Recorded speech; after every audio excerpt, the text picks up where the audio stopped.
ले चलो।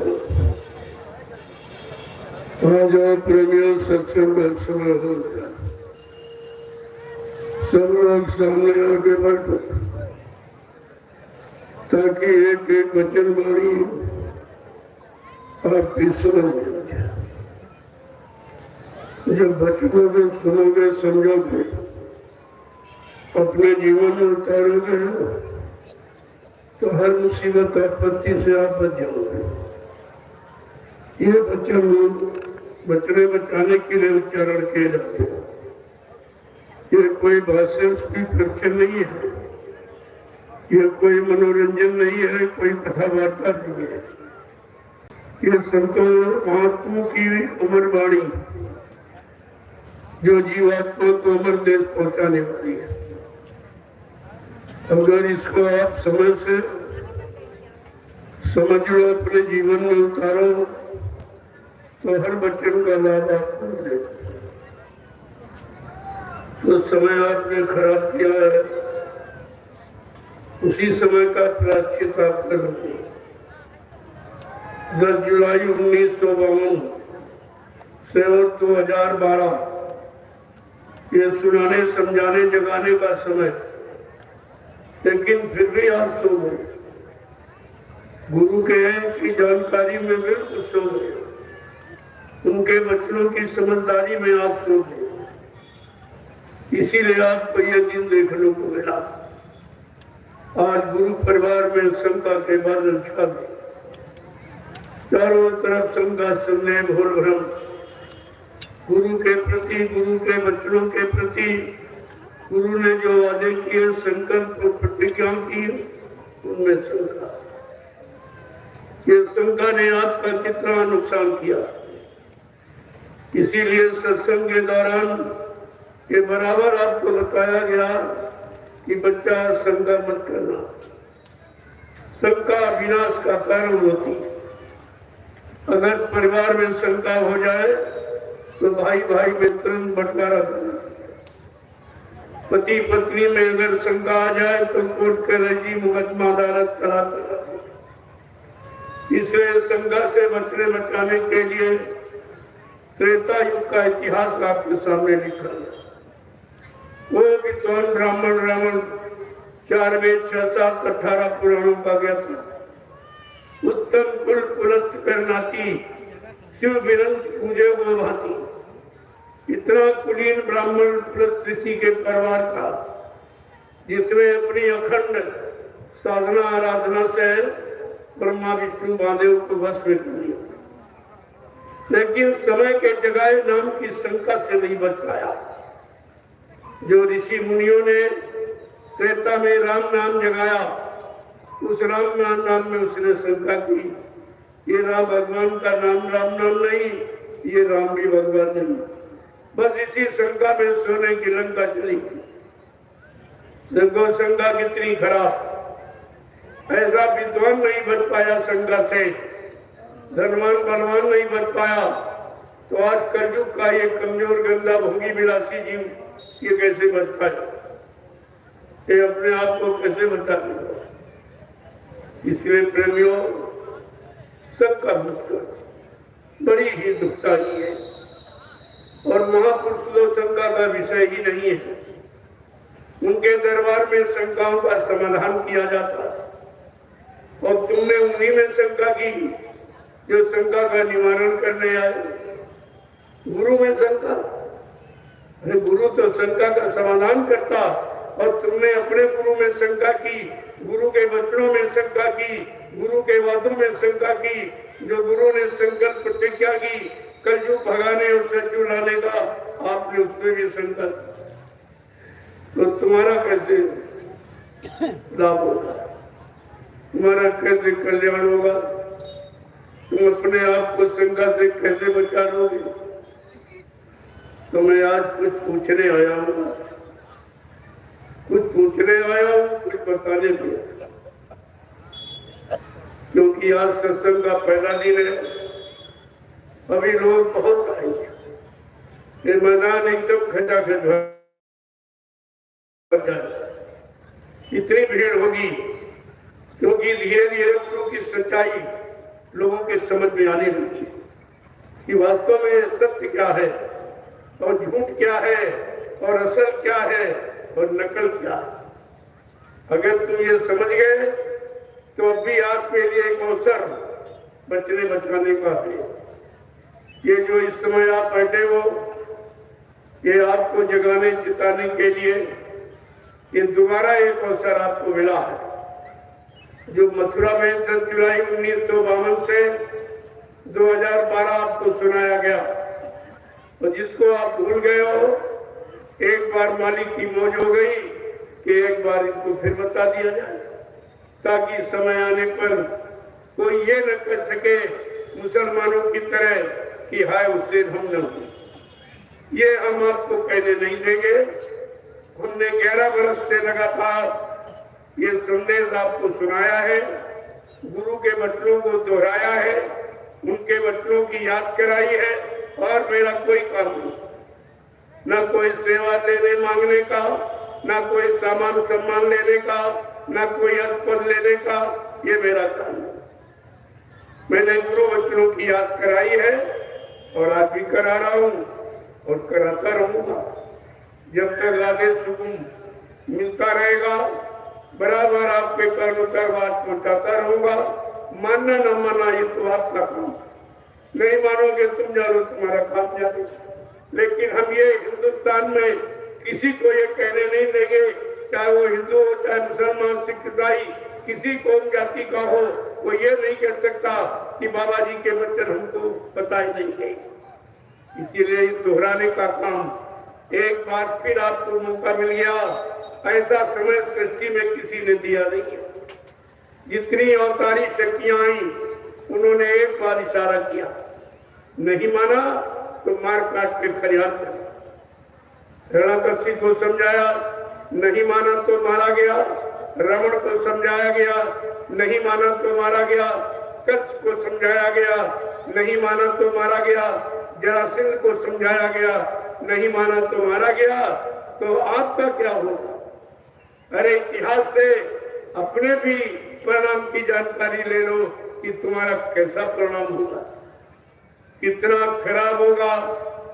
जिन लोगों ने भ्रामक प्रचार किया है महापुरुष का कि महापुरुष वादा खिलाफी करके चले गए, झूठ बोल के चले गए, यानी मतलब ये इतना बड़ा अपमानित शब्द आपने प्रयोग किया है सम्राट मालिक को, जो भूमंडल पर पहली बार आया, यह कभी नहीं। यहाँ बीच की शक्तियां आती जाती रही। साकेत लोक से भगवान कृष्ण आए और गोलोक से भगवान, यानी साकेत लोक से भगवान राम और गोपानी कृष्ण आए, यानी वो बालदेव से। ये तो आते जाती है, लेकिन जीवात्मा जहाँ की रहने वाली है वहां से कोई नहीं आया। ये पहला अवतार है जो जीवात्माओं के कल्याण के लिए आए, विश्व की धरती के समस्त समस्याओं का समाधान करने आया। केवल भारत ही नहीं, सारे विश्व को जो बदलने के लिए आया, सारे विश्व में सुख शांति देने आया, सारे विश्व को जीवात्माओं को शाकाहारी बनाने के लिए आया और उन जीवात्माओं को जगाकर परमात्मा खुदागार से मिलाने आया।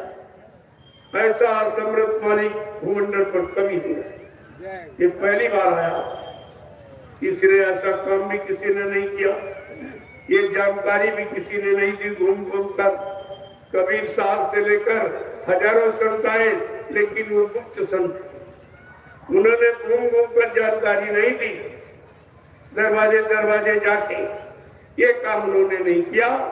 उनके पास जो गया, श्रद्धा सेवा भाव प्रेम देखा तो उसके कान में नाम डाल दिया, लेकिन लाउड स्पीकर लगाकर ये सृष्टि में किसी ने नामदान की शुरुआत नहीं की।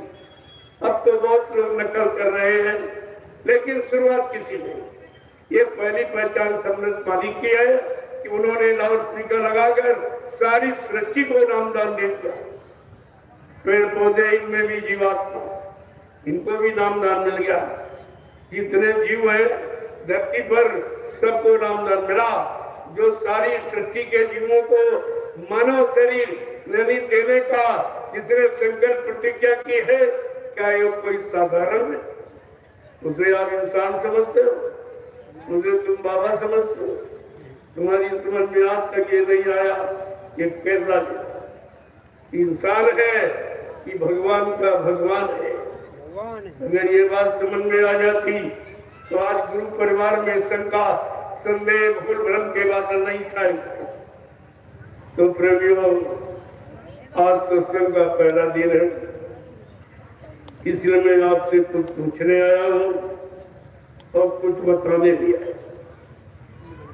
पहले तो आपसे पूछूंगा, जिन शंकाओं में आप चले गए हो उस शंका का कारण क्या है? अज्ञानता, अज्ञानता, भूल भ्रम, ये कारण। मैं तो आपसे मैं एक बात पूछूंगा, आप परिवार बाल बच्चेदार हो, सत्य बोलना। आप लोग मथुरा जाते थे तो गुरु महाराज का दर्शन करने गए थे कि चेलों का? जोर से बोलो, सच्चाई को मत छिपाइए। आप लोग मथुरा जाते थे गुरु का दर्शन करने कि चेलों का दर्शन करने? आप लोग मथुरा जाते थे गुरु की सुनने गए कि चेलों की सुनने गए थे? आप लोग मथुरा जाते थे गुरु की मानने गए कि चेलों की मानने गए थे? और मान किसकी रहे? किसकी मान रहे हो भी तो सोचो। आप लोग मथुरा जाते थे गुरु भक्ति करने गए कि चेला भक्ति करने गए थे? और कर किसकी रहे? किसकी भक्ति कर रहे? चेलों। चेलों का कहना, वो चेले जिन्होंने गुरु को नहीं बख्शा क्या तुमको बख्श देंगे? जिसने गुरु को नहीं पहचाना क्या तुमको गुरु की पहचान बता देगा? जो गुरु से हमेशा 24 घंटे साथ में रहकर जो लाभ नहीं ले पाया क्या गुरु के द्वारा मिलने वाला लाभ तुम्हें दिला देगा? इतनी बात तो आपको समझनी चाहिए। ये पहली गलती आपकी। दूसरी गलती आपने क्या की है मैं आपको भी पूछूंगा। आप लोगों ने नामदान गुरु महाराज से लिया या किसी चेले से लिया है? गुरु महाराज से। आप लोगों का हाथ गुरु महाराज ने पकड़ा या किसी चेले ने पकड़ा है? गुरु महाराज। आपकी जीवात्मा को जगाने का, परमात्मा से मिलाने का, निधाम पहुंचाने का वादा ये गुरु महाराज का है या किसी चेले का है? गुरु महाराज का। फिर आज क्या कारण है? बड़ा आश्चर्य होता कि आप क्या करना था, क्या लागे कर्म, वो यही अचंभा भारी है। बड़ा आश्चर्य होता है कि गुरु दरबार किस काम के लिए गए और कहाँ जाके फंस गए। संदेश सुना कर जिस काल के जाल से गुरु ने निकाल कर सतपथ के रास्ते पर लाके खड़ा किया और नाम की कमाई का रास्ता जो जीवात्माओं को जाने का रास्ता है वो भी आपको बताया, लेकिन आपके पास कुछ नहीं, सब भूल गए। कुछ एक भी वचन गुरु का तुम्हारे पास नहीं। प्रेमियों कैसे बच पाओगे? तुम्हारे पास एक तो बचने का कोई साधन नहीं। समर्थ मालिक ने दया करके दिया तो आप उसको रख नहीं पाए, तो फिर तुम्हारा क्या होगा? क्या इस पर कभी विचार किया है? जिन लोगों ने झूठा प्रचार अपने स्वार्थ लोभ लालच के लिए किया कि बाबा जी मर गए, ऐसा प्रचार कर दो तो मथुरा का राज्य हमको मिल जाएगा, केवल यही बात और कुछ। ऐसे स्वार्थी लोग ही लालचियों के पास जाकर तुम्हें क्या मिलेगा? जो अपने गुरु को बदनाम कर रहा, झूठ बोलने वाला, वादा खिलाफी करने वाला, दगेबाजी करने वाला सिद्ध कर रहा, ऐसा मानो किस योनि में जाएगा? कभी आपने विचार किया है? ये लोग भविष्य में भी अपने आप को बाबा जय गुरुदेव जी महाराज का शिष्य भी नहीं कहला सकते। इन्होंने भी अधिकार खो दिया, तो इनके पास बचा क्या? जब बाप पर मुसीबत आपत्ति आती थी तो आप गुरु का नाम लेते, गुरु के पास दौड़ के जाते थे। अब तुम कहाँ जाओगे, किसको पुकारोगे? क्योंकि इन लोगों ने कह दिया बाबा जी मर गए, अब वो कभी नहीं आएंगे। ये बताओ तुम मुसीबत आपत्ति पर, बीमारी महामारी झगड़े झंझट में किसको याद करोगे, किसको बुलाओगे, कौन तुम्हारी मदद करेगा? मदद जिंदा करता है कि मुर्दा? ये भी नहीं समझ पाई, ये भी बात तुम्हारे समझ में नहीं आई। आपने कितना बड़ा अपना नुकसान किया, जिस नुकसान की पूर्ति रुपए पैसे धन दौलत सामान से आप नहीं करते। इनका क्या होगा जिन्होंने ये झूठा प्रचार स्वार्थ लोभ लालच के लिए किया? इनको मालूम नहीं है कि मथुरा में ट्रस्ट बना हुआ, वो ट्रस्ट की जमीन न कोई ले सकता, न कोई उसको हथिया सकता, न कोई बेच सकता। और ट्रस्ट में कितने जिम्मेदार हैं, हिस्सेदार कितने हैं, अधिकारी कितने लाभ के हैं? 45 करोड़, ये भी भूल गई। और एक वो ड्राइवर ऐलान कर रहा कि बाबा जी हमको उत्तराधिकारी बनाओ, बाबा जी हमको वसीयत कर दो। फिर भी तुम्हारी आंखों में पट्टी बंदी है कि वो कह रहा कि बाबा जी हमको वसीयत कर गए, इसका मतलब मथुरा में और किसी का अधिकार नहीं, सबका अधिकार उसने खत्म कर दिया। और कहते वसीयत कर गए, फिर किसी का कोई अधिकार नहीं। जैसे एक पिता के 5 बेटे हो, एक को पिता वसीयत कर जाए तो 4 बेकार हो जाए, उनको कोई अधिकार नहीं रहता। उसने तो खुलेआम कह दिया तुम्हारी बुद्धि में अब भी ताला पड़ा हुआ, और तुम ही प्रचार उसका करते हो कि वसीयत करके बाबा जी उत्तराधिकारी बना दे। जो केवल 2.5-3 बरस गाड़ी चलाई वो उत्तराधिकारी बन गया।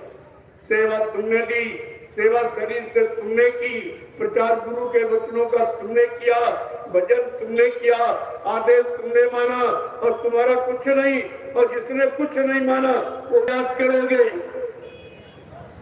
क्योंकि तुम याद करोगे, क्योंकि तुमको तो बता दिया गया बाबा जी मर गए। सही बताना, बाल बच्चेदार हो, मथुरा में आप गए थे, इन लोगों ने बुलाया कि मथुरा में आप गए थे, इन लोगों ने बुलाया कि बाबा जी का शरीर छूट गया, अंतिम दर्शन करने आ जाओ। तो क्या आपने गुरु का दर्शन किया? नहीं। सही बोलना? नहीं। हिंदुस्तान के किसी प्रेमी ने क्या बाबा जी के शरीर को पूरा खोल के देखा था? नहीं। क्या पूरा शरीर खोल के दिखाया गया? नहीं। फिर आपने मान कैसे लिया? अगर कोई कह दे तुम्हारा पिता मर गया और लाश न दिखाई जाए, क्या बिना देखे विश्वास करोगे? बिना देखे 13वीं मनाओगे, बाल मुड़वाओगे? और तुमने बिना देखे सब कुछ कर डाला। सब कुछ गुरु का पूरा अपमान आपने किया है, और फिर सत्य वचन नहीं निकला। गुरु निंदा सुने जो काना, पाप लगे गौघास समाना। जो गुरु की निंदा अपने कानों से सुनता है उसको गौ हत्या के बराबर पाप लगता है। ये पाप तुम सब ने कर डाला, इसकी सजा तुम सबको मिलेगी। ऐसा मत सोचिए। अभी तो ये बचने का उपाय आपके सामने ला के खड़ा कर दिया,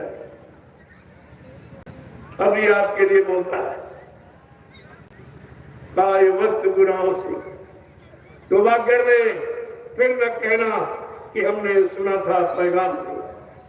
अभी वक्त समय है, ये मौका आपको समृद्ध मालिक ने दे दिया, नहीं तो दोबारा किसी ने मौका नहीं दिया।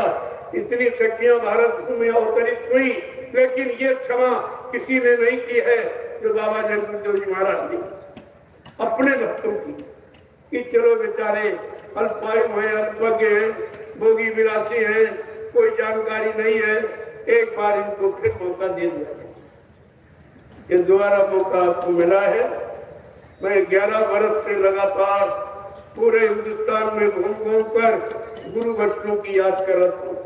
न किसी से 2 पैसे सेवा मांगता हूँ, न कोई सामान सम्मान मांगता हूँ, याद कराता हूँ बच्चों को। और कोई ये लेने देने वाला कामयाबी, ये दरबार है, यहाँ से दिया जाता है, लिया नहीं जाता।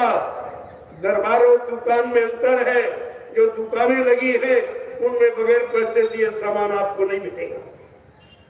वो दुकानें नहीं, इसमें भी 2 दुकानें लगा दी, एक उज्जैन में, एक मथुरा में, और जाओ तो बगैर सेवा लिए तुमको वहां से आने देगा, यहाँ कोई सेवा नहीं मांगता। यहाँ स्वेच्छा से जो प्रेमी कहीं जा नहीं पाते, सत्संगों में, परमार्थी सेवा में कहीं जा नहीं पाते हैं, वो बेचारे कहते हमारी कुछ सेवा ले लो और अच्छे काम में लगा देना। मैं उसी एक छोटी सी सेवा से 3 आश्रमों का निर्माण मैंने कर दिया। जय गुरुदेव आध्यात्मिक आश्रम गुरुद्वारा सतगुरुधाम यानी नैमिषारण्य सीतापुर पहला आश्रम, दूसरा वहां से 20 किलोमीटर घनघोर जंगल में और गोमती नदी के किनारे जय गुरुदेव आध्यात्मिक ज्ञान आश्रम रामसारा मिश्रित सीतापुर उत्तर प्रदेश, और तीसरा आश्रम वहीं से 10 किलोमीटर पर सतगुरु धाम से 5 किलोमीटर पर जमुनिया ग्राम में जिला हरदोई में दयाल आश्रम का निर्माण हो गया। ये 3 आश्रमों का निर्माण आपकी छोटी छोटी सेवा थी, जो बिना मांगे आपने दी। मैंने तो मांगा नहीं, न पहले कभी मांगा, न आगे कभी मांगूंगा, क्योंकि हमको कोई जरूरत नहीं। हम क्या करें, हमारे कोई बीवी बच्चा है नहीं जिसके लिए हम आपसे झूठ बोलेंगे या हम कोई संचय करेंगे। ये काम ये नहीं होता है। जितनी जमीन आपकी छोटी सेवा से खरीदी गई वो सब समिति के नाम, मेरे नाम 1 इंच जमीन भी नहीं, ना एक गाड़ी मेरे नाम। ये मैं ये काम नहीं करता हूँ। जो करता हूँ या करूंगा वो संगत के लिए, गुरु परिवार के लिए करूंगा। मुझे मालूम है हमारा गुरु परिवार 45 करोड़ था। एक दिन ये सब पहुंचेंगे नैमिषारण्य। वो 88,000 ऋषियों की तपोभूमि एक दिन सबको बुला लेगी। उसमें इतनी दया भरी है, उसमें तुम्हारी संभाल भरी हुई है, एक दिन सबको बुला लेगी। आप देखते जाइए। इसलिए मैंने अभी 3 आश्रमों का निर्माण किया है। परिवार बड़ा है, एक मकान में गुजारा नहीं होता तो दूसरा मकान बना दिया जाए, तीसरा बना दिया जाए, चौथा बजा दिया। आश्रम कितने बन जाए लेकिन रहेगा एक ही गुरु परिवार। ये सब नहीं टूटेगा। सब लोग अपने अपने परिवार के लिए करते हो, और मैं भी अगर अपने गुरु परिवार के लिए कर रहा हूँ तो कौन सा खराब कर रहा हूँ। अपने लिए तो कुछ कर नहीं रहा हूँ। जो कुछ कर रहा हूँ गुरु परिवार के लिए, और करूंगा अंतिम श्वास तक गुरु परिवार के लिए ही करूंगा। हम जैसे बैठे हैं बस यही मेरे पास, मैं भी आपका दिया, एक कपड़े आपके तो पहन लेता हूँ, 1 रोटी दोपहर 1 शाम, 2 रोटी का खर्चा वो भी आप देते हो। आप ही की रोटी खाता हूँ, आपके लिए कपड़े पहनता हूँ, इसलिए आपके काम में लगा हूँ कि कितनी जल्दी हो जाए, इस अन्न का कर्जा उतर जाए और काम हो जाए, प्रेमियों को जानकारी मिल जाए, बेचारे झूठ और भ्रम संदेश से निकल आवे और सही सच्ची जगह खड़े होकर सिमरन ध्यान भजन में लग जाए। मेरा तो संकल्प ये है। इसके अलावा कोई कुछ कहे वो उसकी बात है, उनके पास तो कोई रास्ता है। ये मैं 7 शब्दों में बता देता, कोई रास्ता नहीं। केवल सेवा मांगने लूटने के सिवा दूसरा कोई काम नहीं है, कोई नहीं। 1 इंच जमीन कहीं बना दी तो आप बताइए, तो 60 साल की सेवाएं कहाँ चली गई। जो मथुरा में बाबा जी के हाथ में आपने जो सेवा पकड़ाई थी, बाबा जी ने क्या कहा था, तुम्हारी सेवा से मैं इसी मथुरा में एक महाविश्वविद्यालय का निर्माण करूंगा, जिसमें देश दुनिया के बच्चे गरीबों के मुफ्त शिक्षा पाएंगे, कोई खर्चा उनसे नहीं दिया। और एक धर्माला चिकित्सालय का निर्माण करूंगा। जो लोग दवा से नहीं ठीक हो रहे, मैं उनको गरीब दुआ से ठीक करूंगा। ऐसा एक धर्माला चिकित्सालय का निर्माण करूंगा। ये सब जानकारी आपको दी जो आपने सेवा पकड़ाई थी, उसकी सारी सेवाओं का इन दोनों ने बंदर मार कर दिया और किसी को नहीं बताया वो सेवा कहाँ लगा। आपको पूछना चाहिए कि 7 साल यानी 10 जुलाई 1992 से जो लोग सेवा भाव से बाबा जी के हाथ में सेवा पकड़ाई कहाँ गई, कहाँ लगाई, उसका हिसाब दीजिए। हिसाब ये देना पड़ेगा। इनको भी तो पता ही कुछ नहीं है कि इन्होंने कह दिया बाबा जी मर गए तो हिसाब कौन लेगा। अरे तुम्हें नहीं मालूम है बाबा जी ने क्या कहा था, मैंने एक छोटा सा जाल बना के रखा जिसमें समय पर कोई छोटी बड़ी मछली बचेगी नहीं जो फंसे ना। ये महात्माओं का इशारा बड़ा गूढ़ है, ये गूढ़ इशारा है। कैसे आप जानोगे, कैसे समझोगे? तो इस बात को ध्यान में आप, मैं आपसे पूछने आया था और कुछ बताने आया हूँ जो 5 दिन आपको बताऊंगा। आपको भी पहला दिन है, अभी सब प्रेमी आ जाए तो अच्छा रहेगा। एक तरफ सत्संग शुरू कर दूंगा, कल से सत्संग प्रारंभ करूंगा। आपको आज से जानकारी दूंगा और बाबा जी ने क्या क्या कहा, क्या क्या वादे किए और जो वचन आप भूल गए उनकी याद करूंगा। आपसे पूछूंगा, आप भी से पूछूंगा कि बाबा जी ने क्या कहा। वो भी तो कुछ हुआ ही नहीं। उन्होंने जो जो कहा उसकी शुरुआत नहीं हुई। इन लोभी लाचियों ने उनके जाने की शुरुआत कर दी। अरे इनको देखो, ये चेले कैसे। बाबा जी ने क्या कहा था, हम आए वही देश से जहां तुम्हारा धन, तुम सबको घर पहुंचाना एक हमारा काम है। जब ये काम की जानकारी आप सबको दे दी, क्या तुम्हारा ये काम हो गया? क्या तुम्हारी जीवात्मा सबकी जाग गई? क्या घर पहुंच गई है? जो कहते हो बाबा जी चले गए। जब पहुंचाने वाला चला गया तो इन जीवात्माओं को पहुंचाएगा कौन? ये भी आपको पूछना चाहिए। अगर ये पूछना शुरू कर दो प्रेमियों, 2 मिनट में सच्चाई का राज खुल जाएगा। क्या सत्य है, क्या झूठ है, क्या असल है, क्या नकल है, ये सब जानकारी आपको देगी। लेकिन जब गुरु के वचन तुमने बुला दिए तो तुम प्रश्न ही क्या करो? तुम्हारे पास प्रश्न भी करने के लिए भाई नहीं, तुम क्या उससे पूछते। लेकिन मैं तो आपको बता रहा हूँ ये सब पूछिए, सब जानकारी तुमको। उन्होंने कहा तुम सबको घर पहुंचाना एक हमारा काम। जब गुरु कह रहा तुमको पहुंचाऊंगा और इन चेलों ने गुरु को पहले ही पहुंचा दिया, तो इनसे पूछो कि तुम कैसे चेले हो? क्या तुम्हारा गुरु झूठा था? क्या झूठ बोलने वाले को गुरु बनाया था? ये आप पूछिए। अगर आप पूछने लगो तो मैं आपसे सच कहता हूँ 2 मिनट में सच्चाई का राज आपको मिल जाएगा। ये सच क्या है, ये जानकारी आपको रखनी चाहिए।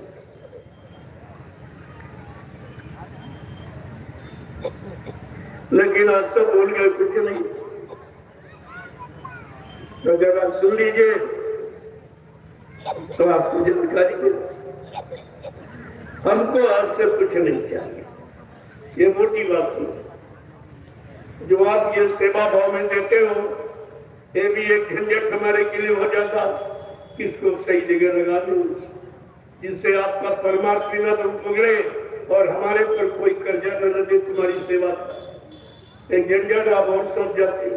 तुम तुम्हारे 10-50 फेंक के चले गए और कोई ये चिंता भाई इसको कहाँ लगाए, जिससे इन प्रेमियों का परमार्थ बढ़े, बिगड़े ना और हमारे पर इनका कोई सेवा का कर्जा न दे। इसलिए मैंने नैमिषा में चले जाओ, देख लो तुम्हारी एक पाई मां लगी हुई सबके सामने। इधर उधर की बात क्या नहीं होती, क्या स्वार्थ लोभ लालच की बात नहीं थी। हमको कुछ नहीं चाहिए। पहले भी कोई स्वार्थ लोभ लालच की बात नहीं थी। आप नहीं कहते तो बहुत लोग हैं, 10 करोड़ ले लो, 20 करोड़ ले लो, 50 करोड़ लेके हम क्या करें?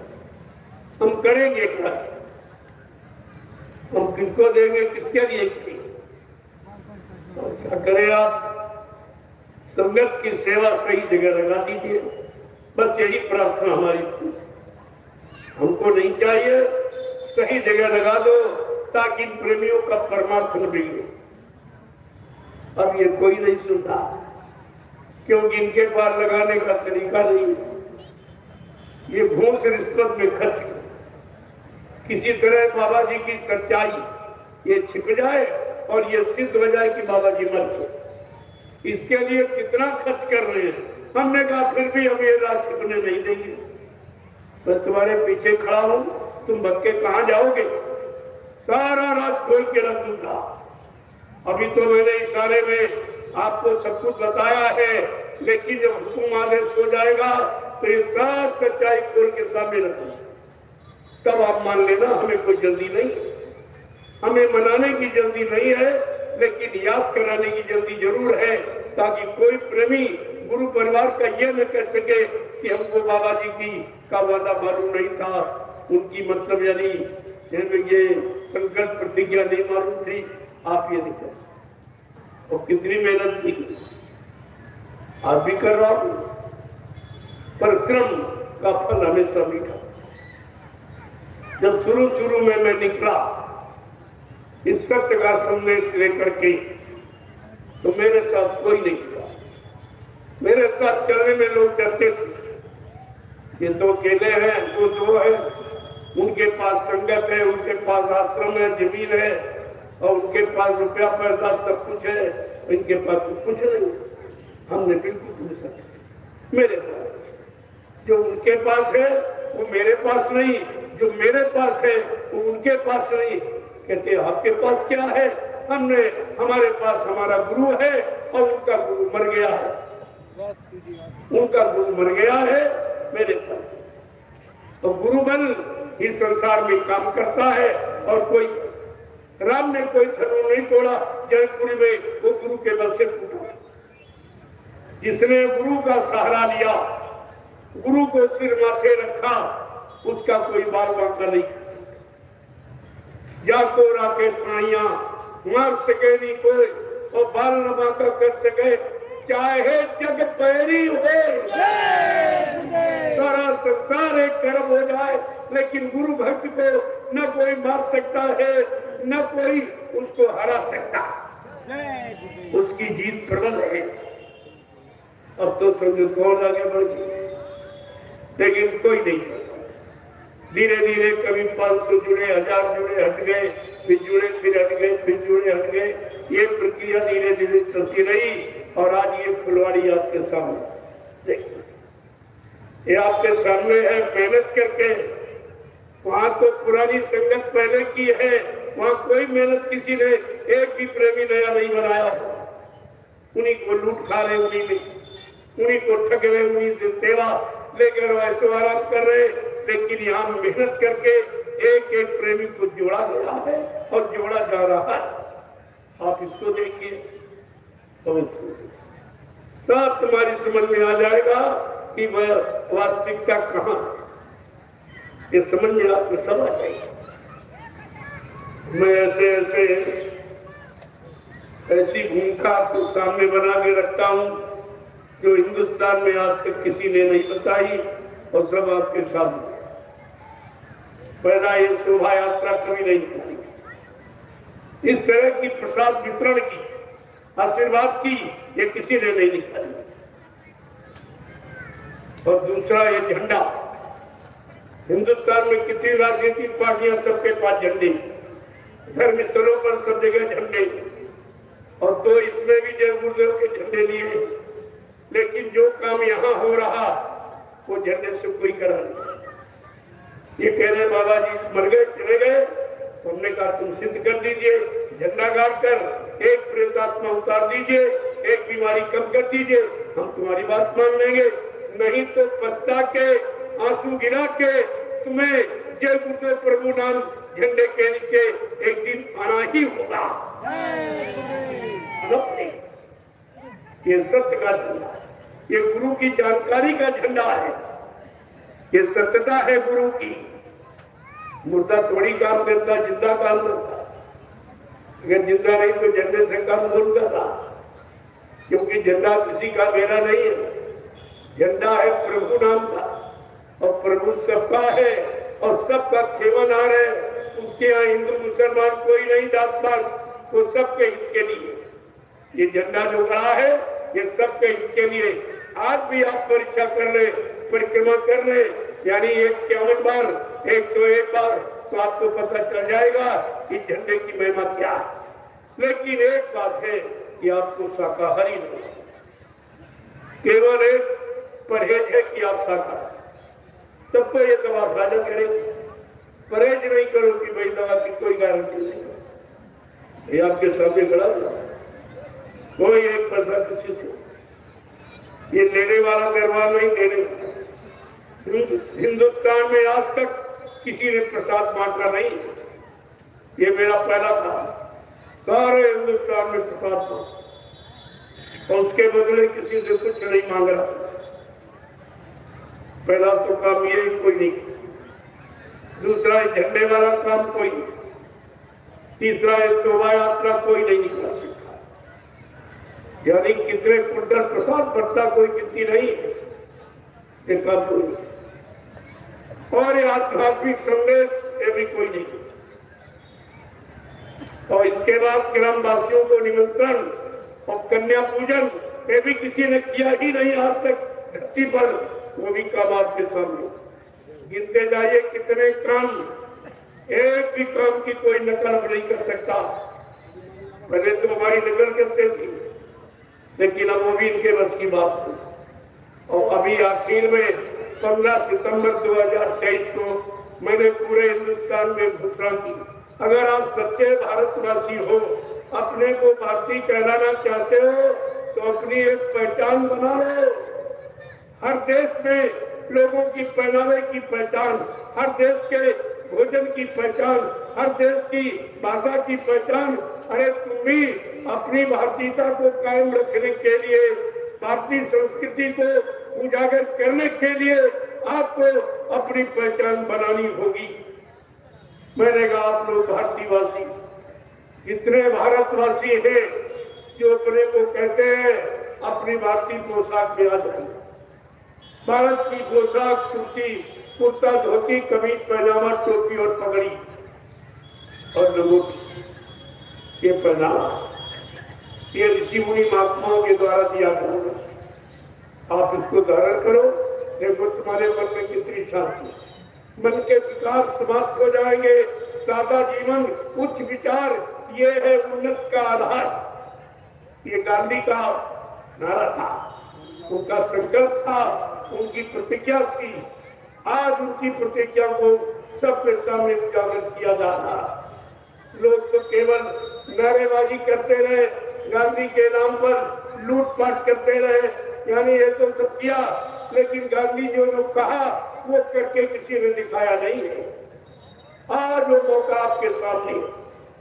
गांधी का सिद्धांत था अहिंसा परमो धर्मा, और इनका है क्या सिद्धांत? हिंसा परमो धर्म। लाखों हत्याएं रोज, जिनका मांस, चमड़ा, खून, हड्डी सब विदेश व्यापार में किया जाता। ये धार्मिक देश है, ये भारतीय कहलाने के अधिकारी है। आगे आने वाले समय में इनको कोई भारतीय मानेगा नहीं। पहले आप विचार करिए इस पर। तो गांधी जी को कौन, गांधी को मानते, गांधी की नहीं मानती। उनकी शिक्षा, उनका सिद्धांत क्या था ये कोई नहीं था। दूसरा हिंदुस्तान का सादा जीवन उसमें था। वो तो धोती आदि पहनते थे, आदि ओढ़ते थे। आप उनकी देखिए, फिर पूछा देखिए कि भारतीय कैसे कहा जाए, और भारत का राष्ट्रपिता किस पहनावे में, किस वेशभूषा में रहा। अगर आप वास्तव में उनको मानते हो तो उनकी नीति को अपनाना चाहिए, उनके सिद्धांतों को अपनाना चाहिए। ये उन्होंने सब किया और लोगों के सामने करके दिखाया। आधी धोती पहनना, आधी ओढ़ लेना, ये देखिए, ये भारतीयता की पहचान आप देखिए। मैंने तो आपको पूरा शरीर ढकने के लिए कहा, कुर्ता धोती और कमीज पैजामा और सिर पे टोपी और पगड़ी, ये भारतीय मर्यादा है। इसको आप कायम कर लीजिए।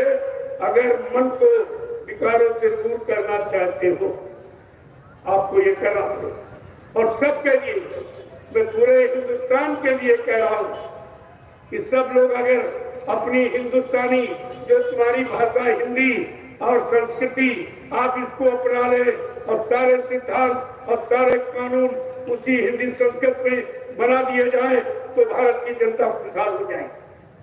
न कोई लूटेगा, न बांटेगा, न कोई बहकाएगा, न भरमाएगा, क्योंकि हमारी पहचान भारतीय है। हम भारतीय कहलाने के अधिकारी तभी है जब सारी मर्यादाओं का पालन करते हैं। इसके पहले नहीं, कोई नहीं करा। तो ये बात किसी ने आज तक नहीं की और न कोई इसके बारे में जानता था।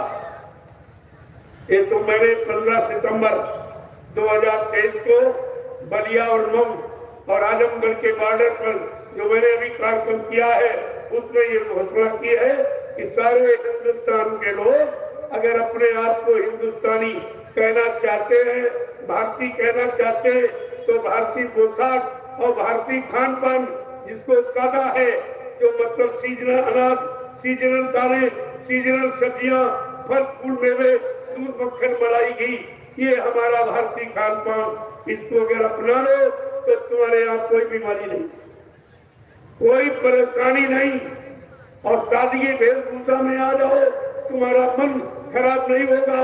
जो तुमको देखेगा उसके प्रति भी श्रद्धा के भाव जगेंगे। ये ऐसे नहीं हवा में बात कह दी गई, तो सोच समझ के कहा गया। और हमारी जो भाषा है मातृभाषा हिंदी और देववाणी है हमारी संस्कृत। आगे के समय में हिंदी और संस्कृत में संविधान बनेगी। अब इनको क्या बात पता है कि दूरदर्शी क्या क्या करेगी। आगे आने वाले समय में दूरदर्शी की व्यवस्था हिंदी और संस्कृत में भारतीय संविधान बनेगा, जिसको यानी मतलब काशकार हल चलाता होगा संविधान याद होगा। वो दोहा चौपाई सोठा और छंद में तैयार किया जाएगा। हर मानव को भारतीय संविधान याद होगा ताकि कोई लूटपाट न कर सके, कोई बहका भरमा न सके। इस भाषा का प्रयोग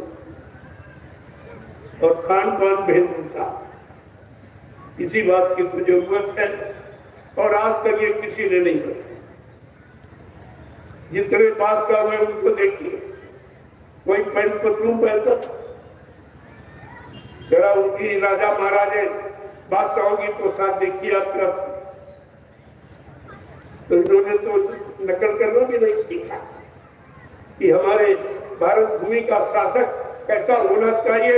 अगर ये नकल कर लेते तब भी बहुत कुछ सुधार कर देते, लेकिन कुछ विदेशों का चक्कर लगाना, विदेशों में भारत का पैसा बर्बाद करना और विदेशी खान पान अपनाना, विदेशी वेशभूषा और देश के लोगों को यानी कुछ नहीं बताना और कुछ नहीं सिखाना, ये सब खत्म हो गया, सब खत्म हो गया। इनसे सारा देश खत्म हो, अब कुछ नहीं बचा। रोने की सिवा भारत के नागरिक के पास कुछ भी बाकी नहीं। अब रो रहा चिल्ला रहा, उसका भी कोई सुनने वाला कोई सुने। इसलिए मैंने जो घोषणा की है वो समस्त भारतवासियों की, तो कोई हिंदू मुसलमान सिख ईसाई का झगड़ा नहीं है, सबके सब अगर अपनी भारतीय वेशभूषा में आ जाए तो फिर अरे मुसीबत किस बात की? मुसीबत तो इसी बात की है जो आपको ऋषि मुनि महात्माओं ने बताया, उसको आपने बुला दिया। वो यो भोगी, सारे देव भोगी, वहाँ पशुवत जीवन है, भोग के सिवा कुछ नहीं। ऐसे लोगों की आपने नकल किया। जो पहनावा पैंट पतलून का वो तो ठंड प्रदेश में वहाँ उसकी जरूरत है, वहाँ तो गर्म प्रदेश में क्या तरह तरह की बीमारियां पैदा कर दिया। ये खाद है, दाद है, खुजली है, ये है, वो है, पलकवा मार गया, ये फालिश मार गया, तो क्या है? जब शरीर को शुद्ध वायु और प्रकाश नहीं मिलेगा तो ये कमजोर हो जाएगा, तरह तरह की जानलेवा बीमारियां तैयार हो जाएगी। ये वेशभूषा से हुआ, ये वेशभूषा। और शराब पीने वाले, मांस खाने वाले, व्यभिचार करने वाले, झूठ बोलने वाले, वादा खिलाफी करने वाले, चोरी निगरानी कत्ल करने वाले, उनकी दृष्टि इन नारियों के शरीर पर पड़ी, क्यों ये सब नंगे घूम रही। इनका वस्त्र देखिए जरा, तो ये भारत माता को लाज लग रही कि हमारी भूमि छाती पर जीने वाली ये महिलाएं क्या कर रही है। जहाँ सती सीता अनुसुईया की कहानी सुनाई जा रही, आज कोई बनने को तैयार नहीं, कोई अपनाने को तैयार नहीं है, तो ये बताओ लाभ कैसे होगा? क्या तुम्हारे गर्भ से ध्रुव प्रहलाद पैदा होंगे कभी? कोई सूरवीर तुम्हारे गर्भ से जन्म लेगा? ये सब आपने जो किया है ये नंगा राज बंद कर दीजिए। अगर सच्चे सूरवीरों को पैदा करना चाहती हो और भक्तों को जन्म देना चाहती हो तो आप अपनी भारतीय वेशभूषा में आ जाओ। मैंने सब के लिए किया, सबसे प्रार्थना कर रहा हूँ पूरे हिंदुस्तान से। और माने न माने तुम्हारी बात, और मानना तो पड़ेगा, ऐसे नहीं मानोगे तो कुदरत बना दे। कुदरत है तैयार खड़ी, आगे मुसीबत बड़ी बड़ी। शाकाहारी बन जाओगे, बीमारियों से बच जाओ। ये मोटा सिद्धांत है और आपको बनना पड़ेगा। ये सब आपको करना पड़ेगा। अगर सच्ची सुख शांति चाहते हो, अपने आप को सुकून शांति में रखना चाहते हो, आपका पारिवारिक जीवन, सामाजिक जीवन, व्यवहारिक जीवन सब शांति में आ जाए, हो जाए, बन जाए, तो ये आपको अपनाना पड़ेगा। बगैर सिद्धांत की कोई काम सुचारू रूप से नहीं होता और उस काम को करने में शांति सुकून नहीं मिलती अगर तुम्हारा कोई अच्छा सिद्धांत नहीं। फिर भी हम सब समझ लिया। जय गुरुदेव, जय गुरुदेव, जय गुरुदेव, जय गुरुदेव। नाम किसका? जय गुरुदेव। नाम किसका? जय गुरुदेव। नाम किसका? प्रभु का प्यारा नाम। दूर दराज से आए हुए समस्त संगीत प्रेमी जनों, आसपास के ग्रामीण वासियों, धर्म प्रेमियों, ये बड़े सौभाग्य का समय है जहाँ लोग अच्छे गंदे खान पान के बीच, गंदी संग सोबत के बीच, गंदे कर्मों के बीच फंसे पड़े हैं। वहां पर ये सत्य की चर्चा हो बिल्कुल अनोखी। अगर आप भाग्यशाली नहीं तो क्या, ये सुनने को नहीं मिलेगी, ये मोल भी नहीं है। जो आपको बताया जा रहा है ये किताबों में वो नहीं है। ये तो आपके लिए, आपको बचने बचाने के लिए, आपको सच्चा इंसान बनाने के लिए ये संकल्प प्रतिज्ञा की गई और ये सब आपके सामने करके दिखाइए। ऐसा नहीं जो कहा जा रहा है ये सब भूल भ्रम, ऐसा नहीं है, सब होगा। अगर नहीं होगा तो क्यों कहा? जो होगा उसी को कहा जाएगा, जो होने वाला नहीं हम उसको क्यों कहेंगे? हमें कोई आपसे उत्साह तो है नहीं कि कोई कर्जा मिल जाए, कोई सामान सम्मान, इसकी तो इच्छा नहीं। चाह गई चिंता मिटी, मनुआ में परवाह, जिनको कछु न चाहिए वो सहन के साथ, वो बादशाहों के बादशाह।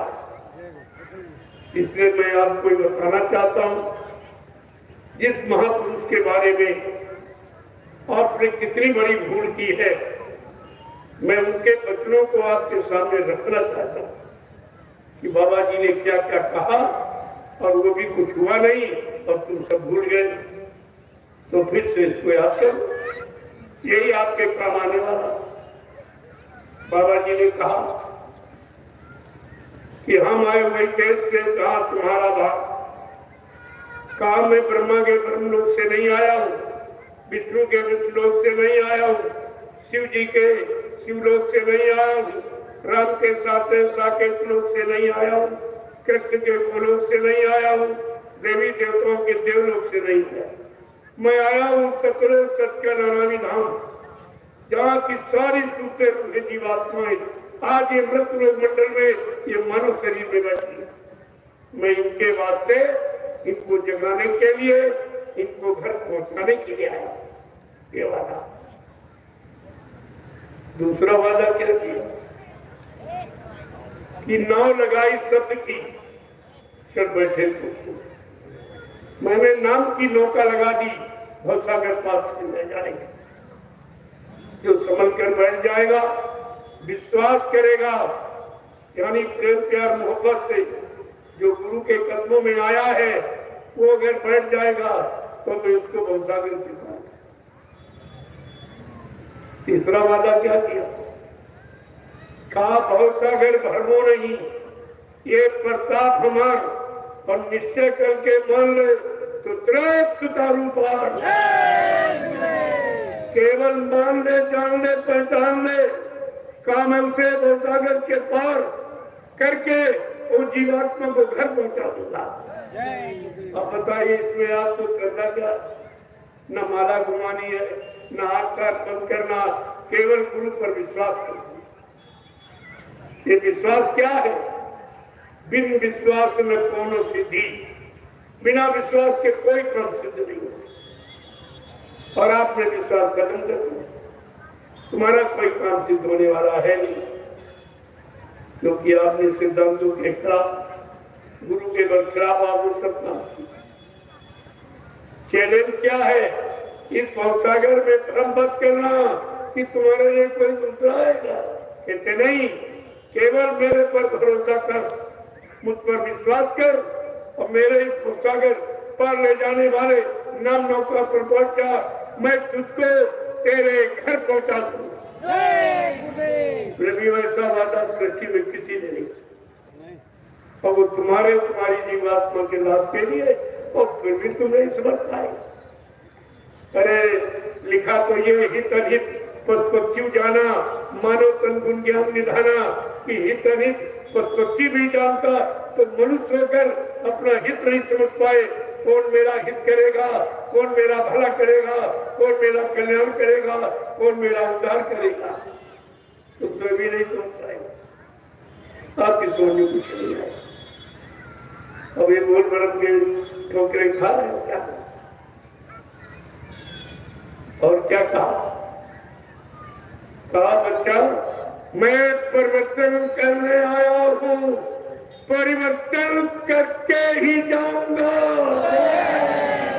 कोई माई का और हमें इस परिवर्तन से न रोक सकता है, न मेरा काम कोई कर सकता है। ये भी आपकी समझ में नहीं आया। इतना बड़ा चैलेंज सृष्टि में किसने किया कि मेरा एक काम कज्जू भगाने का, सज्जू लाने का न कोई इंसानी शक्ल कर सकती, और हमको इस काम से कोई रोक नहीं सकता। ये दोनों तरफ का चैलेंज आपकी समझ में कुछ भी नहीं है कि हमारा गुरु कितना महान, कितना शक्तिमान है, जो इतना बड़ा चैलेंज सृष्टि में कर रहा। आपकी समझ में कुछ आया? बाबा जी ने और क्या कहा, जरा सुन लीजिए, तुम्हारी अकल के ताले खुल जाए, ताले खुल जाए। जो भूल भरम के ताले लगाए हो तो सब खत्म हो गए। दूसरा वादा क्या किया? बच्चा मैं कलयुग का इतिहास बनाने आया हूँ, ऐसा इतिहास बनाऊंगा जो भूते न भविष्यते, सतयुग से तत्व पर के लोग अपने अपने युग का इतिहास पढ़ना भूल जाएंगे। मैं इसी भारत भूमि पर ऐसा चमत्कार करके दिखाऊंगा जिसको हिंदुस्तानी नहीं सारा विश्व नमस्कार करेगा। देखिए कैसी भूमिका का, मेरी दूरदर्शी भूमिका के आगे ये सारा विश्व नतमस्तक हो जाएगा। ऐसे कानून सबके हिस्से, कोई पक्षपात, कोई जात पात का भेदभाव, कोई छोटे बड़े गरीब अमीर का, कोई स्त्री पुरुष का, हिंदू मुसलमान का, कोई भेद नहीं।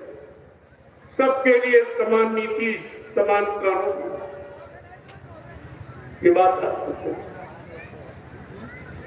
जब आपको नामदान दिया तब भी आपसे वादा किया, वो भी आप भूल गए। कहा बच्चा मैं अजर अमर देश से आया, मैं मरने वाले देश से नहीं आया हूं, अजर अमर देश से आया हूं।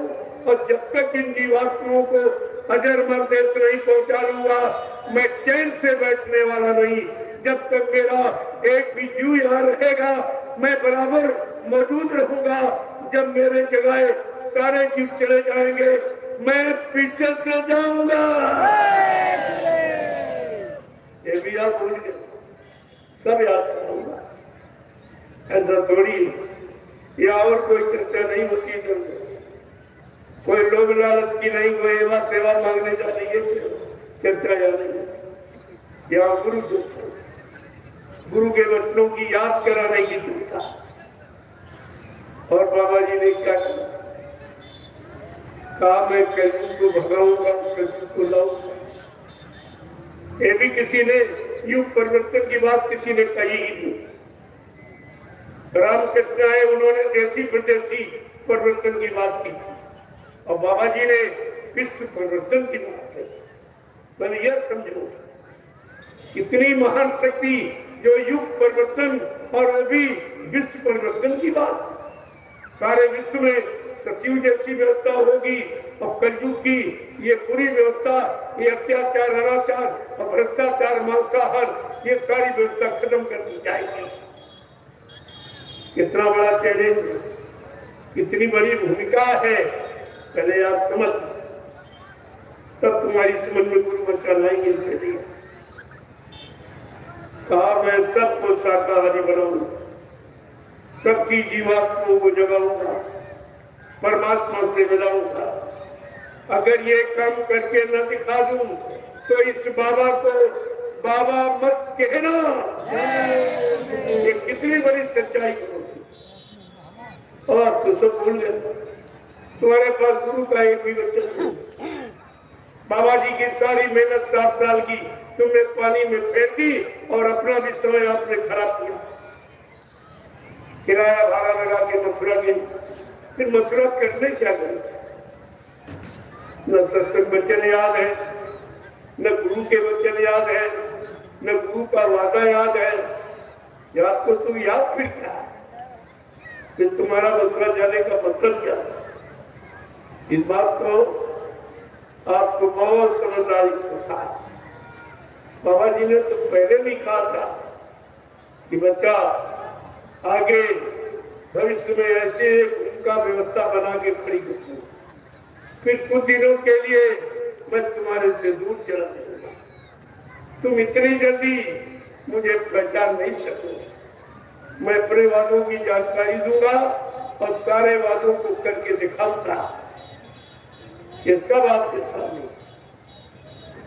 फिर कहा मैं ऐसा एक गेर फंसा दूंगा, आगे भविष्य में नाजुक स्थिति बना के एक ऐसा गेर फंसा दूंगा जिसको किसी कोई निकाल नहीं पाएगा और टूट जाएगा, और बड़े बड़े यानी इसमें मगरमच्छ फंस जाएंगे, बड़े बड़े मगरमच्छ। ये इशारा देखिए महापुरुष कितना रहस्यमय, बड़े बड़े जो अध्यक्ष मंत्री देखिए, और वो जबकि ये कानून खत्म कर दिया गया।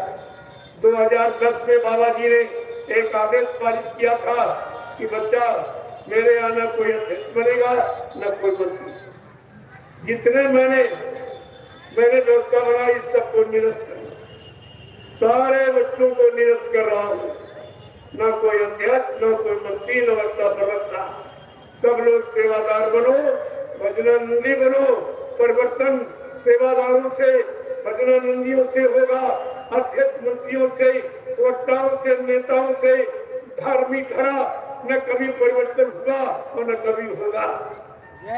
इस बात को आप बेगान पे बांध दिया।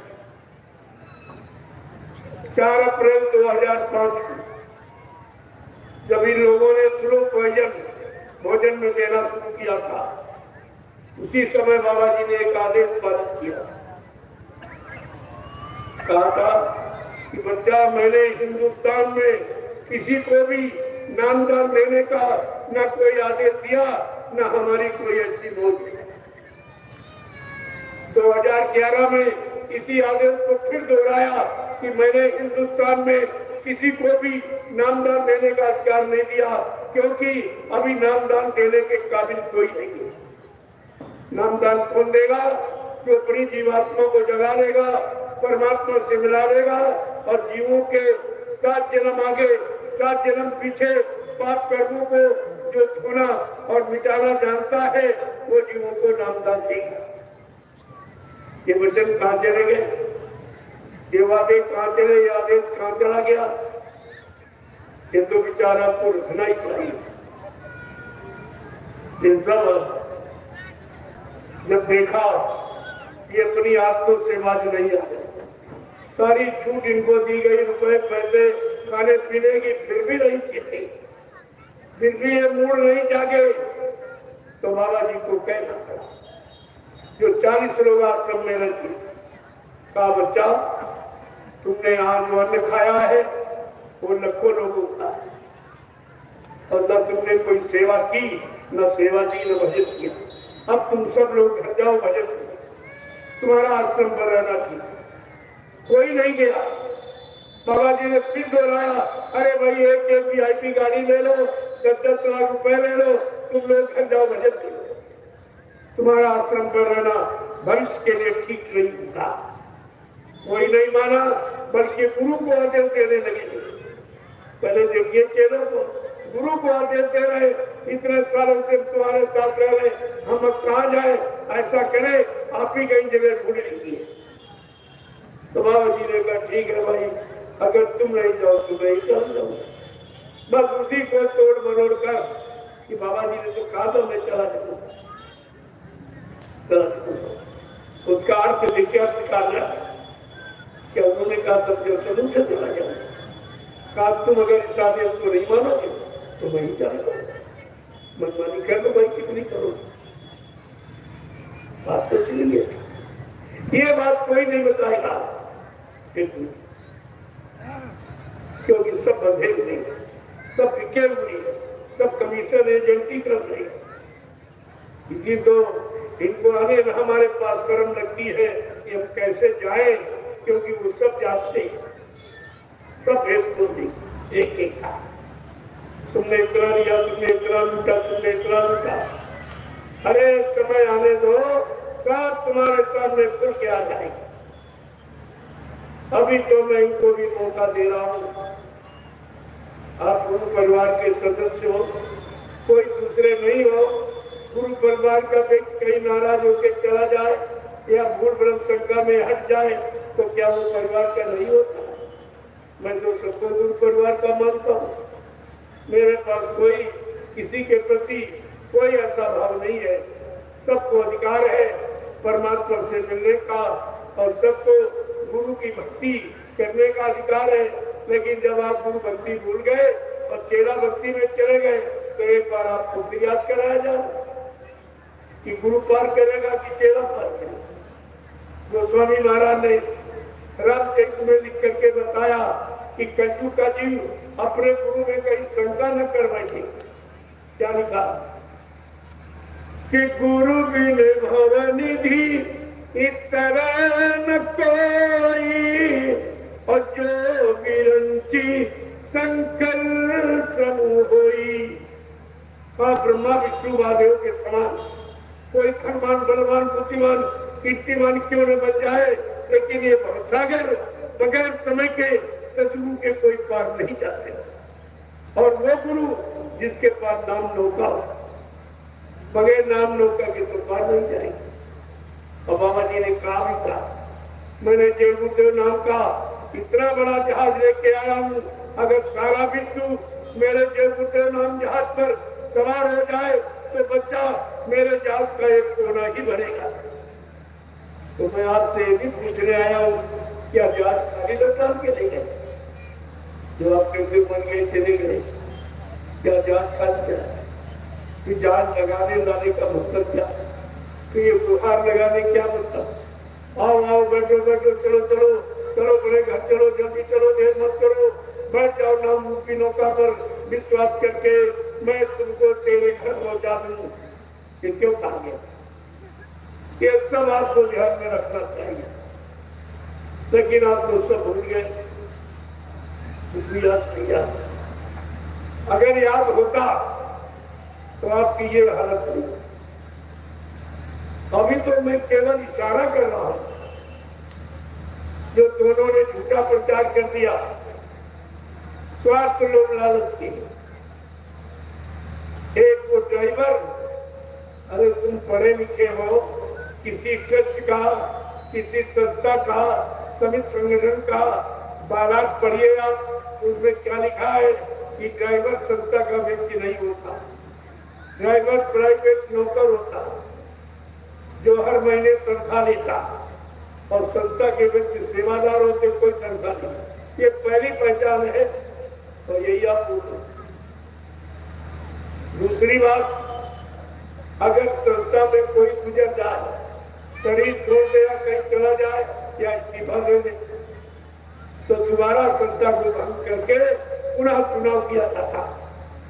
जब इन लोगों ने विचार किया कि बाबा जी मर गए, और जय बुद्ध प्रचार संस्था मथुरा भारत ट्रस्ट के अध्यक्ष बाबा जी, जब अध्यक्ष खत्म हो जाता है तो संस्था भंग कर दी जाती है, दोबारा चुनाव किया जाता है। न संस्था भंग की, न चुनाव किया गया, और न किसी से पूछा गया। जो ट्रस्ट के लोग थे उपाध्यक्ष, पहली बात तो आप सब लोग जानते हो कि अध्यक्ष के बाद उपाध्यक्ष का नंबर होता है, उसको अधिकार मिलना चाहिए, और उपाध्यक्ष बैठा रहा और कुछ कोई अधिकार नहीं।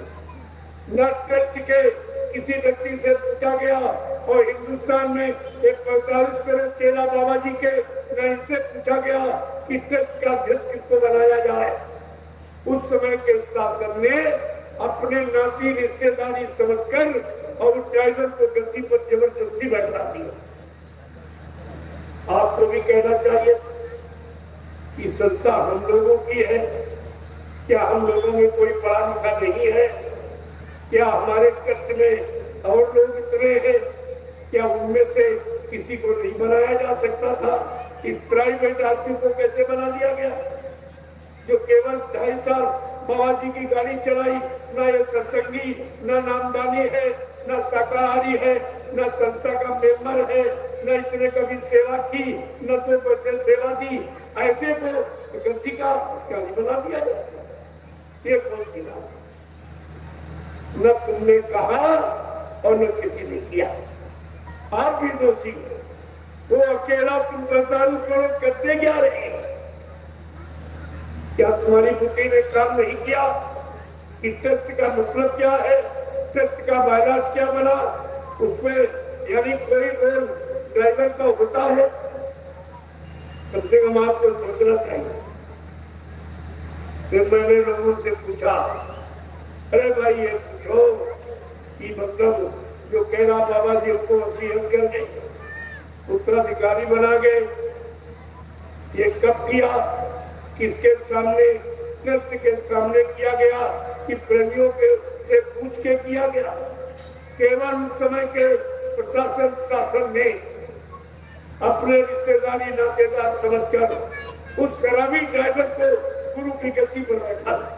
ये सबसे बड़ा गुरु का अपमान हुआ। सब गुरु का अपमान, गुरु की गद्दी का अपमान, गुरु की संगत का अपमान, गुरु के नाम का अपमान, ये छोटी मोटी घटना नहीं, ये बहुत बड़ी घटना। और तुम सब लोग इसके दोषी हो। एक व्यक्ति बैठ गया, तुम क्या करते थे? तुम रोक भी नहीं पाए, पूछ भी नहीं पाए कि भाई तुम्हारा कहां से अधिकार है। ये टाट बोला वाले, इनको तो चिल्लू बटपानी में डूब के मर जाना चाहिए कि बाबा जी ने तुमको अपना सतयुगी सिपाही बनाया।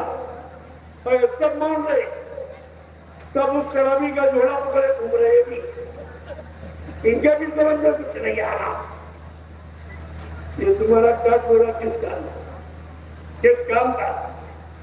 इस सम्राट मालिक ने ये फकीरी भेद धारण कराया और तुमने उसके बारे में कुछ नहीं कहा और सुनते रहे गुरु का अपमान। ये तो बहुत बड़ा दोष है। इसकी सजा आपको मिलेगी। ऐसा मत सोचिए, ये कुछ माफ होने वाला नहीं है। बाबा जी ने ये भी कहा कि राम को परिवर्तन में यानी 14 वर्ष लग गए और कृष्ण को 18 दिन लग गए, लेकिन बच्चा कलयुग के परिवर्तन में हमको 18 मिनट भी नहीं लगेंगे, 18 मिनट भी नहीं, जबकि कलयुग सबसे ज्यादा खराब एकदम पाप में सृष्टि हो गई।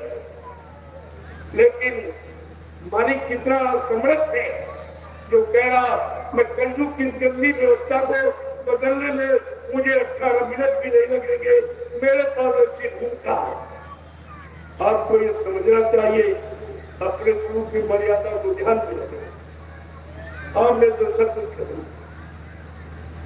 और मैंने ये भी कहा, ये बताओ बाबा जी मथुरा में सब लोग, आश्रम मथुरा में पूरा विश्व जानता, जमीन मथुरा में, जो कुछ सब मथुरा में, तो क्या बाबा जी वसीयत करने इटावा गए थे? क्या मथुरा में कोर्ट नहीं था? ये पूछा जाएगा आपसे।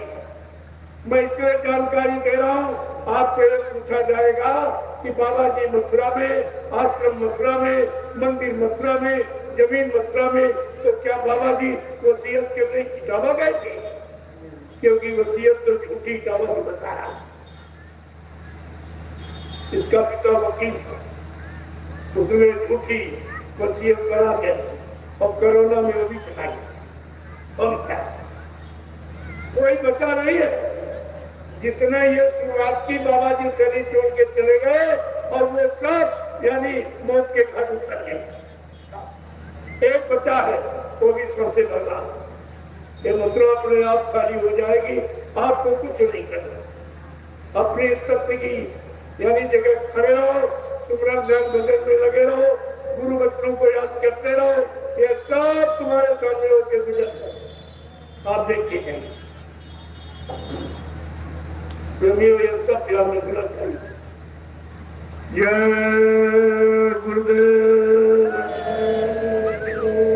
मैंने लोगों से एक बात और पूछी कि भारत का राजा प्रधानमंत्री हो, क्या प्रधानमंत्री की गद्दी पर प्रधानमंत्री का ड्राइवर बैठ सकता? अरे जोर से बोलो। क्या प्रधानमंत्री की गद्दी पर प्रधानमंत्री का ड्राइवर बैठ सकता? बैठने दिया जाएगा? अगर बैठ जाएगा, गद्दी की मर्यादा रहेगी या चली जाएगी। तो आपने क्या किया? समर्थ गुरु की गद्दी पर ड्राइवर, वो भी शराबी, न कभी माला पकड़ी, न कभी नाम दान दिया, न तो सुबह जान के कुछ। तो आपको जो सोचना चाहिए, अरे तुम्हारे यहाँ प्रमाण है, आज भी गुरु नानक की गद्दी पर किसी को सिखों ने बैठने नहीं दिया। हाँ, ये गद्दी उसकी है जो जीवात्मा को जगाएगा, परमात्मा से मिलाएगा। ऐसे समृद्ध गुरु की गद्दी है और आज भी गुरु को रखा गया है, उसी को मानता दी जा रही है। लेकिन किसी इंसान को सिखों ने बैठने नहीं दिया। अपनी गद्दी को आज भी गुरु की गद्दी को यानी पातशाह पवित्र रखा और तुम इतने थे और तुमने गुरु की गद्दी को कलंकित कर दिया। ये तो आपको भोगना पड़ेगा, क्योंकि आपका सहयोग है। सहयोगी को सबसे बड़ी सजा मिलती।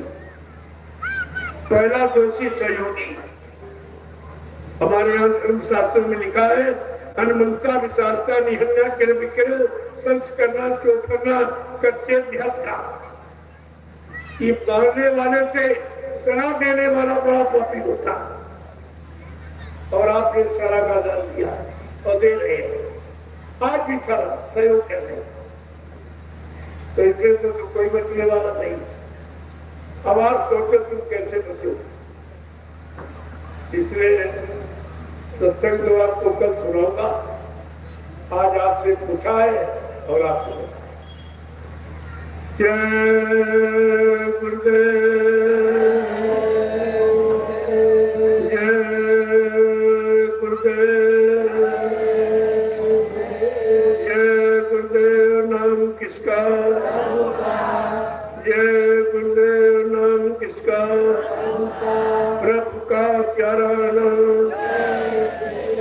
अब आप लोग खड़े हो जाओ, खड़े हो जाओ प्रभु, बहुत इंतजार करते। देखो खड़े होने का मतलब हमारा कुछ और है। वैसे तो रोज ही खड़े होते, रोज बैठते, लेकिन नहीं, खड़े होने का मतलब अब सच्चे अच्छे नेक भले ईमानदार चरित्रवान काम के लिए खड़े, अब अच्छे समाज के निर्माण के लिए आप लोग खड़े हो जाइए। अब समय आ गया परिवर्तन का, बिल्कुल परिवर्तन तुम्हारे पीछे था। जिस दिन तुम मुड़ जाओगे, शाकाहारी सदाचारी बन जाओगे, अच्छे नेक भले चरित्रवान ईमानदार, उसी दिन कलयुग तुम्हारे सामने खड़ा, सतयुग तुम्हारे सामने खड़ा हो जाएगा और कलयुग खड़ा हो जाएगा। इस बात को ध्यान में रखिए। जय गुरुदेव। कल आप सबको सूचना दे दो कि कल से सत्संग प्रारंभ होगा। सब लोग आइए, सुनिए जो आपने कभी नहीं सुना। अगर कभी सुना होगा पुराने प्रेमी तो मथुरा वो दरबार में इसके अलावा करो, और अब तो वहां भी कोई कहने वाला नहीं। जब उन्होंने कह दिया बाबा जी मर गए तो तुम करने के लिए कि मथुरा में किसका दर्शन कीजिएगा, किसकी मानने सुनने जाते हो, कौन सी भक्ति करने जाते हो, इतनी भी बुद्धि तुम्हारे में नहीं रही। जब साफ साफ कह दिया बाबा जी मर गए चले गए, फिर उनके पीछे आप क्यों जाते, क्या दर्शा? जिसने तुम्हारे गुरु को कह दिया मर गया वो तो दुश्मन हो। ये मर जाना सब किसके लिए प्रेम होता है? अपने दुश्मन के लिए। कि तुम्हारा बाप मर जाए, तुम्हारा भाई मर जाए, तुम्हारा बेटा मर जाए, तुम्हारा पति मर जाए, और जिसने तुम्हारे गुरु को कह दिया मर गए चले गए, उसी को अपना साथी सहयोगी बनाया। तुम्हारी बुद्धि ने कोई काम नहीं किया। जय गुरुदेव,